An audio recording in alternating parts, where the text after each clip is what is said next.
నమస్కారం. మేము శ్రీకాళహస్తి నుంచి వస్తున్నాం. మేము శ్రీకాళహస్తి మున్సిపల్ కమిషనర్ పైన హైకోర్టులో 5 కేసులు నమోదు చేశాం. ఆ కక్ష పెట్టుకొని మాపై ఒత్తిడి తెస్తూ కంటెంప్ట్ ఆఫ్ ద కోర్ట్ కూడా ఫైల్ అయింది అతని మీద. అతను ఆ కేసులు విత్డ్రా తీసుకోమని 40 మందిని రౌడీలు తీసుకొచ్చి మమ్మల్ని భయభ్రాంతులకు గురి చేస్తున్నాడు. ఇటీవల కాలంలో మేము రాజేంద్ర ప్రసాద్ అనే వ్యక్తి ఇల్లు కొట్టేస్తే మేము ప్రశ్నించామనే కారణంతో మా పైన దౌర్జన్యంగా ఒక స్త్రీల మీద కూడా ఆడవాళ్ళ మీద కూడా కేసులు పెట్టుకుంటూ అసలు ఏం జరుగుతుందో అర్థం కాని పరిస్థితిలో శ్రీకాళహస్తిలో మేము నివసిస్తున్నాం. శ్రీకాళహస్తిలో అసలు ఏం జరుగుతోంది? మేము ఎమ్మెల్యే గారి దగ్గరికి మీ కంప్లైంట్ పెడితే ఎమ్మెల్యే గారు సానుకూలంగా స్పందించి నేను యాక్షన్ తీసుకుంటానంటే మళ్ళా మా మీద 2 టౌన్లో కేసులు కడతాడు. ఇదేం అన్యాయం, ఇదేం అరాచకం. కలెక్టర్ గారి దగ్గరికి వెళ్ళి మా కష్టాలన్నీ మేము కంప్లైంట్ ద్వారా ఇస్తే కలెక్టర్ గారికి బ్యాడ్ రిపోర్టు మా మీద యాంటీగా వీళ్ళు ఆక్రమించారంటారు. రిజిస్ట్రేషన్ భూములు ఉన్నప్పుడు ఆక్రమించింది ఎలా అవుతుంది? రిజిస్ట్రేషన్ డాక్యుమెంటే కదా ఇవన్నీ. అసలు ఎవరో ఇల్లు కొట్టి మా పేర్లు ఎలా వేస్తాడు? అసలు ఇతను చదువుకున్నాడా లేదా? లేదంటే ఎవరో ఇల్లు కొట్టి మా అడ్రస్లు మా పేర్లు వేయడం ఎంతవరకు కరెక్ట్? ఇది మా పరువు నష్టం చేశాడని ₹1 కోటి పరువు నష్టం లీగల్ నోటీసు కూడా పంపించాము. ఇవన్నీ మనసులో పెట్టుకొని మా కుటుంబంపై ఇల్లు కొట్టేస్తానని దౌర్జన్యంగా వచ్చి బీగాలు వేయడం ఇది ఎంతవరకు కరెక్టు? నారా లోకేష్ గారికి చెప్తే అక్కడికి వెళ్ళారు మీరని చెప్పి మళ్ళా మా మీద వెళ్ళిపోయాడు. CDMAలో కంప్లైంట్ పెట్టాం ఇతని పైన. ఇతను కమిషనర్ హెడ్ ఆఫీస్ లో కంప్లైంట్ పెడితే అక్కడికి వెళ్ళి మీరు కంప్లైంట్ పెడతారా అనేసి 8వ తేదీ కంప్లైంట్ పెట్టాము. 10వ తేదీ మా ఇంటికి బీగాలు వేసాడు. ఇది నిదర్శనం. పేపర్లన్నీ దీనికి పక్కా ప్రూఫ్లతో ఉన్నాం. అతను ఒక రౌడీ బ్యాచ్ ని తీసుకొని వచ్చి విత్ ప్రూఫ్స్, వీడియో ప్రూఫ్స్ తో కూడా ఉన్నాయి. ఎమ్మెల్యే గారికి చెడ్డ పేరు తెస్తూ ఎంతో కష్టపడి కాళహస్తి నియోజకవర్గాన్ని గొప్ప స్థాయికి తీసుకెళ్లాలని ఎమ్మెల్యే గారు కష్టపడుతుంటే ఈ మున్సిపల్ కమిషనర్ 8 నెలలుగా అరాచకాన్ని తట్టుకోలేని పరిస్థితిలో గెలిపినాం. ఎంతవరకు ఇది న్యాయం? అతని కింద స్టాఫ్ ఒక్కొక్కరు నా దగ్గరికి వచ్చి వాళ్ళ బాధలు చెప్తుంటే కళ్ళల్లో నీళ్లు తిరుగుతున్నాయి. ఏమని ఎంతసేపు మర్యాద ఇవ్వకుండా వసే అని సంబోధిస్తూ ఎంత ఘోరాతి ఘోరంగా మాట్లాడుతున్నారంటే ఒక కమిషనర్ స్థాయిలో ఉన్న వ్యక్తి ఇలా ఎంతవరకు మాట్లాడొచ్చని నేను ప్రశ్నిస్తున్నా. కలెక్టర్ గారు వెంటనే స్పందించి ఇతనిపై ఎంక్వైరీ చేయండి అని ప్రెస్ మిత్రుల ద్వారా మేము తెలియజేస్తున్నాం. ఆల్రెడీ ఎస్పీ గారు కూడా కంప్లైంట్ రైజ్ చేశారు. డిఎస్పీ గారు పిలిపించి ఎంక్వైరీ చేశారు. అన్ని ప్రూఫ్లతో ఉన్నాం మేము. ఆల్రెడీ ఆ రికార్డులు కూడా మీకు ఇస్తాం. కొట్టేస్తాను, చంపేస్తాను మిమ్మల్ని. ఉన్నీను ఒక స్త్రీని ఎలా ఇబ్బంది పెట్టారో చూడండి, వినండి. ఇవన్నీ ప్రూఫ్లే, వీడియో ప్రూఫ్లు. ఆల్రెడీ హైకోర్టులో ఇతని పైన 4 కేసులు ఉన్నాయి. ఇప్పుడు కొత్తగా ఇంకో కేసు వేస్తామని తెలుసుకొని మా ఇల్లు కూల్చేస్తానని అతనే నోటీస్ స్వయానా ఇచ్చాడు. ఇది ఎంతవరకు కరెక్ట్? కోర్టు ఆర్డర్ లేకుండా ఎలా ఇల్లు కూల్చేస్తారు? ఇది చాలా అరాచకం చేస్తున్నాడు కమిషనర్. ఒక గౌరవమైన స్థాయిలో గవర్నమెంట్ ఆఫీసర్ అయ్యుండి ఇలా చేయడం ఎంతవరకు కరెక్ట్? ఆర్డీఓ గారికి చెప్తున్నాను, ఇది ఎంజాయ్మెంట్ పట్టా కాదు, సేల్ డీడ్ ఉంది, అన్ని పక్కా ఇన్ఫర్మేషన్ తో ఉన్నాం మేము. మా ఇల్లు ఎందుకు కొట్టేస్తారు? మేము 10 ఏళ్ళుగా ఉన్నాం. ఇన్ని రోజులు రాని మున్సిపాలిటీ సిబ్బంది ఈ రోజు కేసులు వేసామనే కారణంతో ఎలా వస్తారు? ప్రశ్నిస్తున్నా. లోకేష్ గారి దగ్గరికి వెళ్ళా, న్యాయం చేస్తా అన్నారు. ఇక్కడి నుంచి ఎంక్వైరీ చేశారు. అతని మీద CDMA కూడా ఆల్రెడీ అనంతపురం రీజనల్ ఆఫీస్ నుంచి ఎంక్వైరీ డిపార్ట్మెంట్ వస్తుంది. ఇవన్నీ తెలుసుకొని మమ్మల్ని భయభ్రాంతులకు గురి చేస్తున్నాడు. అతన్ని హైకోర్టు నుంచి కూడా షోకాస్ నోటీస్ ఇష్యూ అయింది. ఏమని? నువ్వు ఎందుకు ఇలా చేసావు అంటే అతను 2 వాయిదాలకి సమాధానం నాకు టైం కావాలి అని ఇచ్చాడు. ఇప్పుడు holidays after, court holidays after అతను ఆల్రెడీ కోర్టుకు వెళ్ళాలి. అక్కడ ఇతనికి శిక్ష పడుతుందని తెలుసుకొని మేము పోయినాను, వీళ్ళని ఇల్లు కొట్టేసి వెళ్తాను, ఇంకో కేసు అవుతుందిలే, నాకు పైన పెద్ద పెద్ద వాళ్ళు ఉన్నారు, దీన్ని మేము చూసుకుంటాం అనే విధంగా ఒక IAS అధికారి విజయవాడలో CDMAకి పోతే IAS అధికారి ఎంత వాల్యూగా మాట్లాడారో నాకు తెలుసు. అతను మాట్లాడిన మాటలు చాలా గౌరవంగా మాట్లాడాడు. ఇతని గురించి మొత్తం చూశాడు. అతను కూడా వాల్యూ ఇవ్వకుండా అతని కంప్లైంట్ 22వ తేదీ ఇచ్చామని 25 నోటీస్ ఇచ్చినట్టు 27వ తేదీ ఇస్తాడు. సంబంధం లేని నోటీసులు, అసలు ఎటువంటి సంబంధం లేదు. మేము 10 ఏళ్ళు కడుతున్న ట్రేడ్ లైసెన్స్ ను కూడా మిస్యూజ్ చేసి ఇబ్బందులకు గురి చేస్తున్నారు. 10 ఏళ్ళుగా కట్టింది తప్పంట. ఈ రోజు ఈయన కొత్తగా ఇది ఇస్తాడంట. మాకు ఎంతవరకు కరెక్ట్? నోటీస్ ఇవ్వాలి ఏదైనా. ఇతను నోటీస్ ఇవ్వడు, అర్ధరాత్రిలో డ్యూటీలు వేస్తాడు, సచివాలయ సిబ్బంది ఇబ్బంది పెడతాడు. ఇంత ఇబ్బంది పెట్టడం కరెక్ట్ కాదు. మేము ఆల్రెడీ ఈ రోజే విజయవాడ బయలుదేరుతున్నాం. సీఎం గారికి అన్ని విషయాలు డీటెయిల్డ్ గా చెప్తే దానికి వెళ్తున్నాం. మా ఇంటి పైన రాత్రిలో వచ్చి దౌర్జన్యం చేస్తే ఆయిల్ ఉంది, మొత్తం మా గోడౌన్ మొత్తం ఆయిల్ ఉంది. ఒక్కసారి ఫైర్ అయిందంటే చుట్టుపక్కల మొత్తం ఏమీ ఉండవు, మొత్తం కాలిపోతాయి. ఇది హెచ్చరిక మాత్రమే. నువ్వు కొట్టేసిపోతాంటే కొట్టేసిపో, మా శవాల మీద నుంచి నడిచి వెళ్లాల్సిందే. మీరు గవర్నమెంట్ ఆఫీసు ప్రతి ఒక్కరికి చెప్తున్నా, కలెక్టర్ గారు మీకు తప్పుడు సమాచారం ఇస్తున్నారు, ఆర్డీఓ గారు తప్పుడు సమాచారం ఇస్తున్నారు, ఎమ్మెల్యే గారు మీకు కూడా తప్పు సమాచారం ఇస్తున్నారు. మీరు న్యాయం చేయకపోతే ఏం జరుగుతుందో. ఇతను ఎంత అరాచకానికి పాల్పడుతున్నా అంటే, ఒక గోండాలు రౌడీల్ని పెట్టుకొని 10 మంది గోండాలు సపరేట్ తీసుకొస్తాడు. 50 మందికి ఎటువంటి అధికారిక ప్రెస్లు లేవు, అధికారిక ట్యాగులు లేవు, ఐడి కార్డులు ఉండవు. అయినా వీళ్ళు ఎవరని మేము, మా ఆడవాళ్ళు ఉంటే వసే కలుపుది, లేకపోతే బద్దలు కొడతానని అంటాడు. గుణపాలు తీసుకొస్తాడు, పారలు తీసుకొస్తాడు. ఇవన్నీ రికార్డెడ్, ఓన్లీ మొత్తం ఫోన్ లో వీడియో రికార్డెడ్ ఉన్నాయి. గౌరవం ఇంత మేము వ్యాపారస్తులం అండి, మేమేం పొలిటీషియన్స్ కావు. ఏ పార్టీలో మేము తిరగలేదు, మాకు అవసరం కూడా లేదు. మేము వ్యాపారం చేసుకుంటుంటే మా అనుసులు తీసుకొని ఇట్లా ఇబ్బందులు పెడుతున్నాడు. మేము ఎటువంటి ఏం కావాలి సార్ మీకంటే, మిమ్మల్ని ఏదో ఒకటి చేసి నేను కాళహస్తి నుంచి పోతాను, లేదంటే నేను వెళ్ళను. మున్సిపల్ కమిషనర్ భవానీ ప్రసాద్ పక్కాగా ఆయనే అంటున్నాడు. ఆయనే పక్కా ప్రూఫ్ ఉంది మన దగ్గర. దగ్గరికి వెళ్ళాం సార్, ఇలా ఇల్లు కొట్టేస్తున్నారు సార్. కొట్టేసిందే కాకుండా వేరే వాళ్ళ పేర్లన్నీ ఇంక్లూడ్ చేసి మా మీద చేశారు సార్ అంటే, సరే నేను యాక్షన్ తీసుకుంటాను, నేను ఎంక్వైరీ చేస్తాను. ఎమ్మెల్యే గారు మాకు సానుకూలంగా స్పందించారు. స్పందించి అతని మీద చర్యలు తీసుకోమని పైకి ఏమైనా పెట్టినట్టున్నారు. అతను వెంటనే పోయి 2 టౌన్ పోలీస్ స్టేషన్లో మా మీద కేసులు కట్టాడు. మేము కొట్టినట్టు ఆ సెక్షన్లన్నీ మీకు ఆల్రెడీ ప్రూఫ్ల ద్వారా ఇచ్చున్నాము. ఆ సోకాస్ నోటీస్ కూడా హైకోర్టుది ఇచ్చున్నాము. మా ఇంటి డాక్యుమెంట్స్ కూడా ఉన్నాయి. మా ఇంటి డాక్యుమెంట్స్ ఇవి. పన్ను లేకపోతే బేగాలు వేస్తారా? ఇంటి పన్ను లేకపోతే ఫైన్ వేస్తారు, ఏమన్నా ఇదేదన్నా చేస్తారు. ఇంటి పన్ను లేదని కొట్టేస్తానంటాడు. మొత్తం 4, రాజేంద్ర ప్రసాద్, యోగానంద్, ప్రశాంత్, సిరి. 1 టౌన్లో కూడా కేసులు ఉన్నాయి. 1 టౌన్లో కూడా పెట్టాడు. 1 టౌన్లో ఏమని పెట్టాడంటే, మేము ఈ మహిళ లేడీ ఉంది, ఆమెని ఆత్మహత్య చేసుకోమని ప్రోత్సహించామంట. ఇది ఎంతవరకు న్యాయం? సీఎం గారు ఎంతో కష్టపడి మనకి ఎస్పీ గారికి పెట్టాము. ఎస్పీ గారు కూడా సానుకూలంగా స్పందించారు. స్పందించి డిఎస్పీ గారు పిలిపించి ఎంక్వైరీ కూడా చేశారు. ఆ ఎంక్వైరీ రిపోర్ట్ కూడా అందరికి ఇచ్చున్నాం ఏం పెట్టామనేది.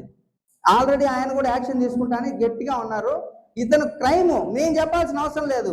ఉద్యోగస్తుల్ని విలువ లేకుండా మాట్లాడతాడు, ఉద్యోగస్తులకి జీతాలు ఆపేస్తాడు. నమస్తే చేయకపోతే 5 నెలలు జీతం ఆపేసిన ఘనత కాళహస్తి మున్సిపాలిటీలో ఉంది. ఇది పక్కా ప్రూఫ్, నేను చెప్పలేదు. ఆన్లైన్ మొత్తం. ఒక ప్లానింగ్ వెళ్తే ప్లాన్ అప్రూవల్కి 20 రోజుల్లో చేయాల్సిన ప్లాన్ అప్రూవల్ 3 నెలల దాకా ఎందుకు అవుతుంది? ఇది అవినీతి కాదా? ఈయన్ని పక్కాగా వాళ్ళ స్టాఫ్ వచ్చి డబ్బు అడిగారు. వీలేని దానికి పక్క రోజు తెల్లారితో 6 గంటలకు వచ్చి ఇల్లు కొట్టడం ఏంది? విత్ ప్రూఫ్స్ 6 గంటలకు ఎట్లా ఇల్లు కొడతారు నోటీస్ ఇవ్వకుండా? ఇది ఎంతవరకు న్యాయం? పేపర్లో అన్నోన్ పర్సన్స్ వేస్తాడు, అసలు ఎవరికి సంబంధం లేని సీజింగ్ లెటర్స్ ఇస్తాడు. అసలు సీజ్ చేసేదానికి ఇతనికి ఏ రైట్స్ ఉన్నాయి? పన్ను లేకపోతే సీజ్ చేస్తారా? సూటి ప్రశ్న. పన్ను లేకపోతే ఎవరన్నా ఎక్కడన్నా సీజ్ చేసినట్టు చరిత్రలో ఉందా? మేము ప్రజాస్వామ్యంలో ఉన్నామా లేవా అనేది మాకే అర్థం కావడం లేదు. ఈ కుటుంబాన్ని ఇబ్బంది పెడితే మేము ఆల్రెడీ మా ఫ్యామిలీ అంతా ఇంట్లోనే ఉంది. మీరు ఎటువంటి చర్యలు తీసుకున్నా కూడా మొత్తం బ్లాస్ట్ అవుతుంది. మొత్తం ఆయిల్ అంతా ఒక్కసారి అగ్గిరవ్వ పడిందంటే ఆయిల్ గురించి మీకు సపరేట్గా నేను చెప్పాల్సిన అవసరం లే. తినే వస్తువు అది కాలిందంటే మనం ఆపలేం. 4 ఫైర్ ఇంజిన్లు కావాలి ఆపేదానికి. అలా ఇతను ఇబ్బందులు పెట్టేదానికి మమ్మల్ని ఆల్రెడీ కన్ఫర్మేషన్ నోటీసులు ఇస్తాడు. కొట్టేస్తా నేను, మీరే లేదంటే మీరే తొలగించుకోండి, లేకపోతే మేము కొట్టేస్తాం అనేది పక్కా చెప్తున్నాం. సీఎం గారు ఎంతో అభివృద్ధి చేయాలని మాకు కష్టపడుతుంటే ఈ కమిషనరు ఎందుకని ఇలా చేస్తున్నాడు, ఏం ఆశిస్తున్నాడు? ఇతనికి ఎక్కువ ఇగో ఉంది, ఇగోయిస్ట్ ఇతను. కింద స్టాఫ్ని వస్తాయి అని మాట్లాడే అలవాటు చాలా ఉంది ఈయనకి. మాకు తపాలాలో స్టాంప్ వేసిన దానికి కారణంగా తపాలాలో మాకు స్టాంప్ వేశారు, మాకు ఈ పన్ను ఇవ్వండి సార్ అని పలుమార్లు పోయినా ఆయన రెస్పాండ్ కాలేదు. తపాలాలో స్టాంప్ వేసిన దానికి ఆమెని నానా మాటలు అన్నాడు. కావాలంటే పర్సనల్గా పిలిచి అడగచ్చు, ఎవరైనా కూడా. కలెక్టర్ గారు ఎంక్వైరీ చేయండి, కింద లెవెల్ ఏం జరుగుతోంది, వీళ్ళు ఏం చేస్తున్నారు, మున్సిపాలిటీలో ఎందుకు ఇన్ని కంప్లైంట్లు రేజ్ అవుతున్నాయి, మున్సిపాలిటీలో ఎందుకు ఇంతమంది కోర్టుకు వెళ్తున్నారు, మీరు ఒక్కసారన్నా ఎంక్వైరీ చేస్తే మీకు మొత్తం నిజాలు బయటపడతాయి. లేదంటే నీటి పన్ను కూడా నీళ్లు ఇప్పుడు పన్ను కట్టకపోతే నీళ్లు కూడా కట్ చేస్తాడు, ఇంటికి పన్ను కట్టకపోతే ఇంటికి బీగాలు వేసేస్తాడు, సత్రాలు పన్ను కట్టకపోతే సత్రాలు బీగాలు వేస్తాడు. ఇది ఎక్కడ న్యాయం నాకు అర్థం కాల. ప్రజాస్వామ్యంలో ఉన్నామో లేవో డౌట్గా ఉంది మాకు. ఇంత అరాచకం మేము ఎక్కడా చూడలేదు. ఇది మాకు చేయాల్సిందిగా కోరుతున్నాం. ఎందుకంటే ఇన్ని అరాచకాలకి ఎవరు పాటుపడలా. మేము 50 ఏళ్ళుగా కాళహస్తిలో నివసిస్తున్నాం. ఇంతవరకు మా చిన్నప్పుడు మా తాతల కాలం నుంచి ఎవరిని ఇంత కఠినంగా చూడలేదు. ఒక రాక్షసుడిలాగా ప్రవర్తిస్తున్నాడు. రాక్షసుడన్నా కనికరించి వదిలేస్తాడేమో, మున్సిపల్ కమిషనర్ వదలడు. ఆయనకి ఎదురుపోతే బుల్డోజర్ లాగా గుద్దుకొని వెళ్ళిపోతాడంట. మమ్మల్ని చంపేస్తాడంట, గుణపాలు తెస్తాడు, రాడ్లు తెస్తాడు. పర్సనల్ గా ఎందుకు అంత గ్రడ్జ్ నీకు? నువ్వు తప్పు చేయకపోతే కోర్టులో సమాధానం చెప్పకుండా నువ్వు మా మీద దౌర్జన్యం చేసి ఎంతవరకు కరెక్ట్? ఒక కమిషనర్ స్థాయి వ్యక్తి చేసే పనులేనా ఇవి? గట్టిగా ప్రశ్నిస్తున్నా. ఒక కమిషనర్ స్థాయి చేసే పనులు కావు.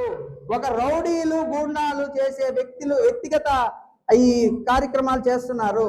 ఎందుకు కుటుంబాలు 5 కుటుంబాలు ఇతని వల్ల సఫర్ అవుతున్నాయి. మా అందరి మీద కేసులున్నాయి, మా అందరివి హైకోర్టులో కూడా కేసులున్నాయి. అదే విధంగా ఇది ఎంతవరకు న్యాయం? సీఎం గారు దయించి ఇతనిపై ఎంక్వైరీ చేయండి.